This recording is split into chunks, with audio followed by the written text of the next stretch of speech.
passengers, welcome to Tony Express. இன்றைக்கி நம்ம day 52 of Bigg Boss season 8 Tamil தான் பார்க்க போகிறோம். ஸோ என்னன்னு சொல்கிறதுன்னு எனக்கு தெரியல. இது ஐயோயோ நிறைய விஷயம் நடந்துச்சு நேற்று.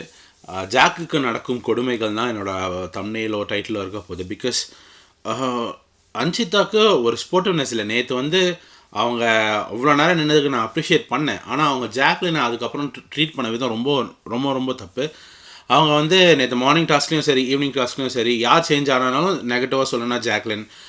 ஈவினிங்கில் தள்ளி போகணும் யார் நிற்கணும்னா அதுவும் ஜாக்லின். ஆனால் ஜாக்லின் அட்லீஸ்ட் அவங்க திருப்பி பேசினாங்க, நான் உங்ககிட்டயே வரலையே, எதுக்கு நான் தள்ளி போனோம் ஃபஸ்ட்டு அப்படின்னு கேட்டாங்க. நல்ல விஷயம். இப்போ எப்படின்னா ஜாக்கிட்ட பேச விரும்பல, ஜாக்லினை பற்றி தப்பாக பேசுகிறது. இப்போ அவங்க ஒரு வேர்டை கொடுத்துட்டு அவங்க நிற்கிறாங்க, அது அவங்களோட திறமை. நீங்களும் உங்களோட திறமையால் தான் அவ்வளோ நேரம் நின்னீங்க. சம்மந்தமே இல்லாத தீபக், ஆனால் அவரே போய் தூங்கிட்டார் இல்லையா? ஸோ இதில் நீங்கள் ஜாக்கிட்ட கோவம் காட்ட வேண்டிய அவசியம் என்னன்னு எனக்கு தெரியல. அப்புறம் வந்து நேற்று சௌந்தர்யாவோட கேமில் வந்து சௌந்தர்யாவோட டாலை யாரும் சேவ் பண்ணல அப்படின்னு சொல்லிட்டு அவங்க ஃபீல் பண்ணிகிட்டு இருந்தாங்க. சிவாலாம் கன்சல்ட் பண்ணிகிட்டு இருந்தாங்க. இதை பார்த்து ரயன் அண்ட் ஜெஃப்ரி வந்து அவங்கள கலாச்சி கோவப்படுற மாதிரி சீனை போட்டு அவங்களுக்கு அப்புறம் நீங்கள் எங்ககிட்டே கேட்டிருக்கலாம், எங்ககிட்டே சொல்லியிருக்கலாம் அப்படின்னு சொல்லிட்டு சமாதானப்படுத்தி அதுக்கப்புறம் ஃபன்னாக போயிட்டு இருந்துச்சு. நல்லா பாட்டு பாடிக்கிட்டு இருந்தாங்க. நேற்று மழைனால டாஸ்க் நடக்கலை. அதுக்கப்புறம் வந்து யாரோ பாயசம் குடிச்சு கப்பை வச்சுட்டாங்கன்னு சொல்லிட்டு சௌந்தர்யா ஒரு ப்ரொடெஸ்ட் பண்ணாங்க. அப்போது ஃபன்னாக ரயன் வந்து சொன்னார், இந்த மாதிரி வந்து பிக் பாஸ் ட்ராஃபி மேலேயே சத்தியம் பண்ணி உண்மையாக சொல்லாதவங்க நீ போய் மழை நினைறேன்னு வந்து சொல்லுவாங்களா அப்படின்னு கேட்டு அது ஃபன்னாக போயிடுச்சு. அது நல்லா இருந்துச்சு. அப்புறம் வந்து ஓகே, ஸோ சாட்சினா வந்து ஜாக்லின் அண்ட் ரயனோட சிஸ்டர் பிரதர் காம்பினேஷன் வந்து ஏதோ நினச்சி ஒன்று பண்ணுறாங்க, அது நல்லா இல்லைன்றாங்க. இவங்க முத்து மேலே ஏறி உட்கார்றது, முத்து தொடையை கடிக்கிறது. நேற்று கூட முத்து தொடைக்கு நடுவில் கையை போட்டுன்னு உட்காந்து படுத்திருந்தது. இதெல்லாம் எப்படி இருக்குன்னு எனக்கு தெரியல. இவங்க வந்து இன்னொருத்தவங்களை சொல்கிறாங்க, அவங்க டீசெண்டாக நடந்துக்கிறாங்க அட்லீஸ்ட் ஜாக்லின் அண்ட் ரயனை பொறுத்தவரையிலும். I'm not talking about Jeffrey and Soundarya, I'm talking about Jacqueline and Ryan. இவங்க டீசெண்டாக தான் நடந்துக்கிறாங்க, நல்லா கலாச்சிக்கிட்டு ஃபன் பண்ணிக்கிட்டு தான் இருக்காங்க. உங்களை மாதிரி தப்பான இடத்துல கை வச்சுன்னு கை மேலே இப்படி கையை போட்டுன்னு கடிச்சு இடிச்சிட்டுலாம் இல்லை. ஓகே, எனிவே அடுத்தது வந்து விஷால் வந்து ஜாக்லினை குட்டி வனிதான்னு சொன்னார். வனிதாக்கான விஷால், தீபக், ராணவ், சிவா வந்து கலாச்சிக்கிட்டு பேக் பைட் பண்ணிகிட்டு இருந்தாங்க. யாரா முத்து, மஞ்சரி அண்ட் ஜாக்லினை அவங்க ஒன்றா உட்காந்துட்டு இருந்தாங்க. விஷாலுக்கு நேரடியாக பேச தைரியம் எப்போவுமே கிடையாது போல். ஒன்று லவ் ட்ராக் கொண்டு போகிறது, இல்லை பின்னாடி பேசுகிறது. இது மட்டுமே கேமாக வச்சுக்கிட்டு இருக்காரு விஷால். ஸோ ஜால்ராவை எல்லாரையும் வந்து ஜாக்கோட பொம்மையை வந்து என்கிட்ட கொடுங்க, நான் வந்து நைட்டு நின்று பார்க்கணும், ஜாக்லினோட போட்டி போடணும் அப்படின்னாரு. ஆனால் அது செம்மையாக போச்சுங்க. ஈவினிங் வந்து டால்டா ஸ்டார்ட் ஆனோடனே பிக் பாஸ் இந்த வாட்டி வந்து தடுக்கவும் செய்யலாம் அப்படின்னு சொல்லி ஒரு ரூல் கொடுத்தாரு. ஸோ சத்யா, விஷால், அருண், சிவா, அன்ஷிதா அண்ட் தர்ஷிகா வந்து இந்த கோவா கேங்குன்ற அந்த Ryan Ryan, Jacqueline and Jeffrey, Soundarya already போயிட்டாங்க இல்லையா? ஸோ இவங்கள தடுக்கிறதுக்கான பிளான் தான் போட்டிருந்தாங்க. அருண் வந்து 2 டால் உள்ளே வைக்கிறாரு. ஃபஸ்ட்டு போயிட்டு சிவாதை வச்சுட்டு அடுத்தது அன்ஷிதாவோட டாலை வைக்கிறாரு. இதை முத்துவும் கேட்டார் கடைசியில், ஆனால் அதை வந்து சமாளிச்சிட்டாங்க என்னமோ சொல்லி. அது தப்பு தானே, பிக் பாஸும் கேட்கல, ஏன்னா கேட்க மாட்டார் அவர். விஷாலோட ஜால்ராவில் அவரும் ஒருத்தர், சொம்பு டிவியோட சொம்பு பிக் பாஸ் அவர். அப்புறம் வந்து ரயன் வந்து வார்ன் பண்ணார் not to use the elbow. ஏன்னா என்ன நடந்துச்சுன்றதை நான் அப்புறமா சொல்கிறேன். இப்போ வந்து அடுத்தது பவித்ரா கிட்ட அன்ஷிதாவோட டால், அன்ஷிதா கிட்ட ரஞ்சித் சாரோட டால், ரஞ்சித் சார் கிட்ட பவித்ராவோட டால். ரஞ்சித் சார் ஃபஸ்ட்டு போயிட்டு வச்சுட்டாரு கீழே 7th பாக்ஸில். அடுத்தது அன்ஷிதா போய் பவித்ரா அதை வச்சுட்டாங்க. பவித்ரா உஷாராக இந்த வாட்டி நேற்று ராணவுக்கு பண்ண மாதிரி அன்ஷிதா அதை வைக்கலை. அன்ஷிதா பொய் மேலே போய் சொல்கிறாங்க, நான் தான் பவித்ரா அதை வச்சேன். இதுக்கு சாட்சனா வேறு ஒரு இதுக்கு சாட்சனா வந்து நீங்கள் வந்து அன்ஷிதா தான் வச்சிங்க அப்படி இப்படின்னு சொல்லிட்டு இருந்தாங்க. மேட்ரு என்னென்னு பார்த்தீங்கன்னா ரஞ்சித் சாரே குழம்பிட்டார். அதுக்கப்புறம் பிக் பாஸ் 3rd அம்பையராக இருந்து விஷுவல்ஸை பார்த்துட்டு வந்துட்டு இல்லை ரஞ்சித் சார் தான் வந்து பவித்ரா அதை வச்சது அப்படின்னு சொன்னார். அன்ஷிதா உடனே ஐயோ அப்படியான்னு சொல்லி சமாளிக்கிறாங்க. அவங்க வேணுன்ட்டே தான் போய் சொன்னாங்க, அது தெரிஞ்சு தான் அவங்க சொன்னாங்க. அவங்களுக்கு யார் டால் எடுக்கிறேன்னு கூடவா தெரியாது. இப்போ ரஞ்சித் சாராக அவங்க ஏன் அப்படி குழம்புனாருன்றது தெரில. அப்புறம் வந்து அருண் வந்து உள்ளே போகும்போது அவர் உள்ளே போய் எல்லாரையும் பிளாக் பண்ணிட்டாரு. ஸோ அதில் எல்லாம் பின்னாடி வந்தவங்களாம் உள்ளே போய் அதை ஒரு கூட்ட நெரிசல்ன்ற மாதிரி ஆகி மஞ்சரிக்கை வந்து தலையில் அடிபட்டுச்சு. அதனால தான் முத்து அவுட் ஆனார். ஸோ இது ரொம்ப கேவலமாக பண்ணுறாங்க பாய்ஸ். மீண்டும் அந்த ஃபிசிக்கல் டாஸ்கில் பண்ணுற அந்த தவறான விஷயத்தை இங்கேயும் பண்ணுறாங்க. ஸோ இப்போ ஃபைனலாக ஒரு காமெடி நடந்துச்சு. Ready set ready set ready, அப்புறம் ஏவிபி அன்றாட வேலையை பாருங்கன்னு சொல்லி கலாச்சி விட்டார் பிக் பாஸ். இப்போது முக்கியமான மேட்ருக்கு வருவோம். சத்யாவுக்கு ரெட் கார்டு கொடுத்தே ஆகணும், அட்லீஸ்ட் எல்லோ கார்டாவது கொடுக்கணும்.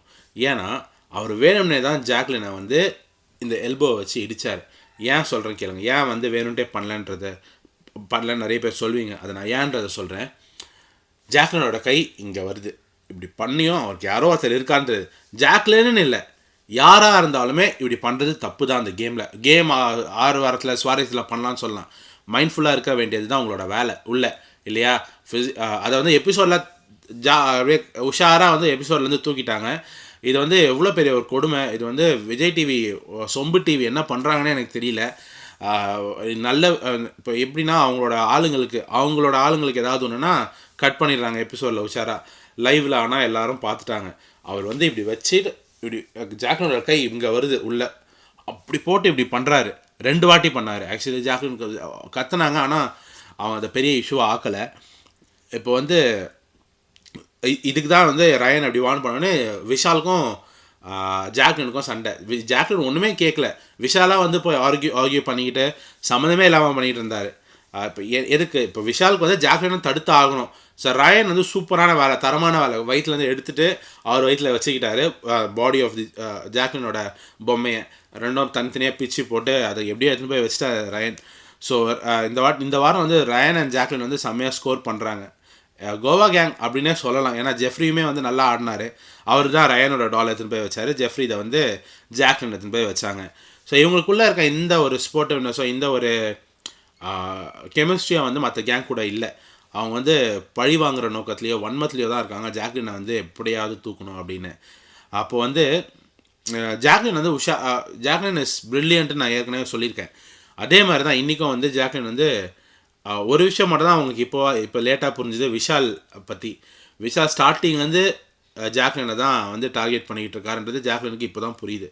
அப்புறம் ஜாக்லின் வந்து பக்காவாக சொன்னாங்க, முத்து அண்ட் சௌந்தர்யாவை வந்து உடைக்க பிளான் பண்ணுறாங்க, அதனால தான் சௌந்தர்யாவுக்கு பைத்தியம் அப்படி மென்டல்ன்றதுலாம் ஒரு டேக் கொடுக்குறாங்க. அதே மாதிரி முத்துவை வந்து உடைக்க பார்க்குறாங்க. அதே மாதிரி ஜாக்கை வந்து அவங்களுக்கு யாருக்குமே பிடிக்கல, அதனால தான் அவங்க வந்து தனியாக்க பார்க்குறாங்க அப்படின்னு சொல்லி ராயன்கிட்ட சொல்லிட்டு இருந்தாங்க. இப்போ ஃப்ரிட்ஜோட பிரச்சனைக்கு வருவாங்க. ஃப்ரிட்ஜு வீட்டோட உரிமை, அது கிச்சனில் இருந்தால் கிச்சன் இன்சார்ஜ் தான் ஓப்பன் பண்ணணும்லாம் இல்லை. இவங்க ஏதாவது ஒன்று வச்சுருக்கலாம். இப்போ என்ன இருக்குன்னு கூட பார்க்க முடியாதா? பார்க்கறதுக்கு கூட அவங்களுக்கு உரிமை இல்லைனா இதை ஹாஸ்டலான்னு நான் கேட்குறேன், இல்லை ஜெயிலான்னு கேட்குறேன். உள்ளே என்ன இருக்கோ அதை ஏன் இப்போ காமனர்ஸ் கூட போய் பார்த்துட்டு, மற்றவங்க கூட ஹவுஸ்மேட்ஸ் கூட போய் பார்த்துட்டு இதெல்லாம் இருக்குது இதில் சமைக்கலாமேன்னு சொல்கிறதுக்கு கூட உரிமை கிடையாதா? ஸோ அப்போ இது டிக்டேட்டர்ஷிப் தான். நான் நேற்று போன வாரம் சொன்ன மாதிரி தீபக் மற்ற விஷயத்தில் சூப்பராக பண்ணாருன்னு நான் சொன்னேன். ஆனால் எதிர்பார்த்த மாதிரி ஒரு விஷயத்தில் வந்து ஒரு சர்வாதிகாரம் இருக்குன்னா அந்த ஃப்ரிட்ஜ் விஷயத்தில், சாப்பாடு விஷயத்தில். ஒரு ஸ்பூன் கேட்டாலும் ஒரு கப்பு தான் கொடுப்போம், நிறைய கேட்டாலும் ஒரு கப்பு தான் கொடுப்போம் சாப்பாடு. அப்போது நேற்று சாட்சி சொல்கிறாங்க 6 தோசை 1 சப்பாத்தி கொஞ்சம் ரைஸ் சாப்பிட்டேன்னு. அப்போ அது எந்த கணக்கில் வரும்? உங்களுக்கு புரியுதா நான் சொல்ல வர்றது? ஸோ இவங்க வந்து அவங்களோட ஃபேவரட் ஆன பர்சன், அவங்களோட செல்ல பிள்ளைங்களுக்கு மட்டும் நிறைய கொடுக்குற மாதிரி தான் இருக்குது. அப்போ இதில் எங்கே இருக்குது உங்களோட நியாயம்? நீங்கள் கேப்டனாக என்ன பண்ணிக்கிட்டு இருக்கீங்க? அருண் வந்து அவரோட ஃபேவரட்டான ஆளுங்களுக்குலாம் நிறைய கொடுக்குறாருன்னு தான் அர்த்தம். ஸோ அப்புறம் வந்து பெர்மிஷனோட தான் ஃப்ரிட்ஜை போய் திறக்கணுமா? ஸோ இது பவித்ராவுக்கு செம்ம காண்டாச்சு. இவங்க வெளில வந்து ஜாக்லின்கிட்டேயும் பேசினாங்க, அன்ஷிதாக்கிட்டேயும் பேசினாங்க. அவங்களும் அதே தான் ஃபீல் பண்ணுறாங்க. அப்புறம் கிரிஞ்சு கப்பல் திருப்பியும் இன்றைக்கி நைட்டு தர்ஷிகா வந்து இன்றைக்கி சுற்றி போடுறாங்க, ஊட்டி விடுறாங்க. அப்புறம் வந்து கடைசியில் வந்து ஹாட் வாட்டர் அந்த உத்தரவு கொடுக்குறாங்க, ஹாட் வாட்டர் மசாஜ் மாதிரி. என்ன தான் நடக்குதுன்னு எனக்கு புரியல. இது ஐயோ கடவுளேன்ற மாதிரி இருக்குது. இப்போ பவித்ராவுக்கும் அது பார்க்க பிடிக்கல, காண்டாகுதுன்றாங்க. உங்களுக்கு மட்டும் இல்லைங்க, வெளியில் இருக்க எங்களுக்கும் காண்டாகுது அவங்க பண்ணுறது. நைட்டு விஷால் போய் வேறு சாரி கேட்குறாரு பெட்டில் பார்த்துன்னு. இப்போ பவித்ரா சொன்ன ஒரு மேட்ரு, நான் நேற்று சொன்ன மேட்ரே தான் அவங்க பவித்ரா இன்றைக்கி சொன்னாங்க. பவித்ராவுக்கு ஒரு கையில் தான் அடிபட்டுருக்குன்னா இன்னொரு கையில் அவங்களே தடவி இருக்கலாம் அந்த பேஸ்ட்டை. ஏன் விஷால் போய் தடக்கணும்? வேறு யாருமே இல்லையா? ஸோ இதுதான் பவித்ரா கேட்குறாங்க. தர்ஷிகாவோட கேம் என்டையர்லி ஸ்பாயில் ஆயிடுச்சு. நான் தர்ஷிகாவை தலைவிலாம் சொன்னேன் ஸ்டார்டிங்கில், உங்களுக்கு புரியுதா? ஆனால் இப்போ வந்து தர்ஷிகான்றது வந்து ஒரு கிரிஞ்சு அப்படின்னு ஆயிடுச்சு. இன்னொரு விஷயம் சொல்கிறேன், விஷால் வந்து பெருமையாக பாய்ஸ் கிட்ட நாங்கள் மீடியாவில் இருக்கோம், இந்த எங்கள் மொக்க மூஞ்சை வந்து நீங்களாம் பற்றி பேசுகிறீங்கன்னா அது எங்களுக்கு மார்க்கெட்டிங்கன்றாரு. இப்போ கண்டென்ட்காக லவ் பண்ணுறன்றதை ஒத்துக்கிட்டாங்க, அது எல்லாருக்கும் தெரிஞ்ச ஒரு விஷயம், அதை ஒத்துக்க வேண்டிய அவசியம் இல்லை, அது எல்லாருக்குமே தெரியும். மொக்க மூஞ்சின்றீங்க நீங்கள் வந்து தர்ஷிகாவை அப்படி எப்படி சொல்ல முடியும்? நீங்கள் உங்களை சொல்கிறது கரெக்ட், தர்ஷிகாவை நீங்கள் சொல்கிறீங்க, அதுவும் தர்ஷிகா பின்னாடி சொல்கிறீங்க. தர்ஷிகா கிட்டே போய் ஊட்டி விட்றீங்க, கையில் தடவி விட்றீங்க. மொக்க மூஞ்சிக்கு நீங்கள் எதுக்கு போய் பண்ணணும்? மொக்க மூஞ்சின்னு சொல்கிறதுக்கு உங்களுக்கு என்ன உரிமை இருக்குது விஷால்? உங்களுக்கு வந்து நேரடியாகவே பேச தோறாத தைரியம் இல்லையா? உங்களுக்கு முதுகெலும்பு இருக்கா இல்லையா? இதில் நீங்கள் ஜாக்லினை அப்படி டார்கெட் பண்ணுறீங்க. உள்ளே இருக்க ஹவுஸ்மேட்ஸ் எல்லாருமே ஜாக்லினை டார்கெட் பண்ணுறீங்க. அவங்கள அடிக்கிறீங்க. அவங்கள வந்து வன்மத்தை அப்படி கக்குறீங்க. அன்ஷிதா உட்பட இன்றைக்கி வந்து ஃபுல் டே அன்ஷிதா வந்து வன்மத்தை கக்குனாங்க. நிறைய டாஸ்கில் வந்து விஷால், ராணவ் எல்லாருமே வந்து கோவா கேங்கை தான் டார்கெட் பண்ணாங்க. ஜாக்லின் கூட இருக்கிறவங்கள நீங்கள் வந்து ஒரு மாதிரி ஒதுக்குறீங்க, பயங்கரமாக ட்ரீட் பண்ணுறீங்க அசிங்கமாக. புரியல நீங்கள் ஏன் இதெல்லாம் பண்ணுறீங்கன்னு. இதனால் அவங்களுக்கு தான் அங்கே ஏறி போவோம். நீங்கள் வேணால் பாருங்கள். ஜாக்லின் வந்து எங்கேயோ இருந்தவங்க எங்கேயோ போவாங்க, ரயன் எங்கேயோ இருந்தவர் எங்கேயோ போவார். நீங்கள் வேணால் பாருங்கள், பொறுத்திருந்து பாருங்கள். எனிவே இன்றைக்கி 3rd டே, அந்த டால் டாஸ்கில் இன்றைக்கி என்ன நாளைக்கு 3rd டே என்ன நடக்குதுன்னு பார்ப்போம். Like, comment, share and subscribe. நாளை ரிவ்யூ சந்திக்கும் வரை உங்களிடமிருந்து விடைபெறுவது Tony Express. Hit the notification bell.